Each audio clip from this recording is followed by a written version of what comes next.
저는 상락교회 백승용 목사입니다. 오늘은 사무엘상 1장 9절에서 11절 말씀을 가지고 응답받는 믿음의 기도라는 제목으로 말씀을 나누고자 합니다.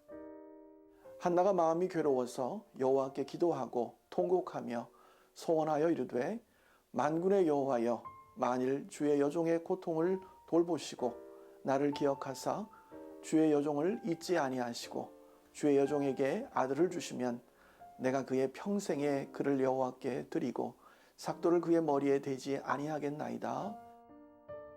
우리 기독교인들은 엄청난 효능이 있는 힘을 가지고 있는데 그것이 바로 기도의 능력입니다.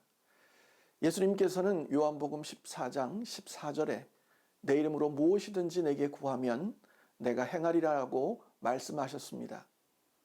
하나님께서는 바르게 기도하는 자에게 응답의 은혜를 베푸셔서 구원해 주십니다. 오늘 본문에서 한나는 개인의 어려운 문제로 인해서 하나님께 통하며 기도하였고 하나님께 응답을 받았습니다. 이 시간 하나님을 믿는 성도로서 이 한나의 기도를 통해서 어떠한 기도가 하나님을 기쁘시게 하여 응답을 받는 기도인가를 깨달아 바른 기도로 응답받아 은혜를 누리며 살아가는 성도가 되시기를 소망합니다. 그러면 응답받는 기도는 어떤 기도일까요? 바로 하나님의 영광을 위한 기도입니다. 11절에 소원하여 이르되라는 말씀이 나옵니다. 이처럼 한나가 하나님께 아들을 주실 것을 간구할 때에 하나님께 소원하였습니다. 그것은 아들을 주시면 그의 평생에 그를 여호와께 드리고 삭도를 그의 머리에 대지 아니하겠다는 약속이었습니다. 이것은 아들을 낳으신 이로 하나님께 드려서 하나님의 종으로 삼겠다는 서원으로 기도의 목적이 궁극적으로 하나님의 영광에 있음을 의미합니다.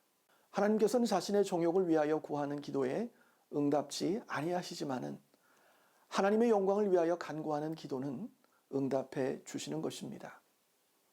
한나가 아들을 하나님께 바칠 것을 결심하게 된 것은 아들을 낳지 못하는 고통 속에서 깨달은 것이었습니다. 만일 하나님께서 쉽게 아들을 주셨다면 한나가 그러한 소원을 하지 않았을 것입니다. 이러한 사실을 봤을 때 우리가 알 수 있는 것은 하나님께서 사무엘을 쓰시기 위하여 한나에게 아들을 주시지 않았다가 소원하게 하심을 통하여 사무엘을 주신 역사를 깨달을 수가 있습니다. 사무엘상 1장 5절에서 6절에 여호와께서 한나에게 임신하지 못하게 하셨다는 성경의 증거는 이것을 증명합니다. 하나님께서는 이와 같이 주님의 뜻을 위하여 성도에게 고난을 당하게 하시고 간구하는 기도를 통하여 응답을 주시기도 하심을 알 수가 있습니다. 그러므로 성도가 하나님 앞에 자신의 문제를 내려놓고 간구할 때에 생각하여야 하는 것은 자신의 기도가 하나님의 영광을 위한 기도인가, 자기의 정욕을 위한 기도인가를 구분하는 것입니다. 성도가 하나님의 뜻을 온전히 구하기 위해서는 가장 먼저 자신의 욕심을 완전히 버려야 하는데 그것은 고난의 과정을 통해서 이루어집니다. 그래서 성도가 고통 중에서 하나님께 부르짖는 기도가 하나님의 뜻을 온전히 구하는 기도가 될 수 있는 것입니다. 그래서 하나님께서 때로는 성도에게 고난을 허락하십니다.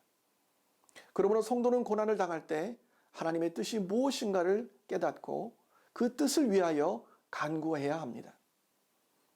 고난 중에 구원을 호소하며 하나님의 영광을 위하여 부르짖는 성도의 기도는 바로 하나님께서 응답해 주시는 것입니다.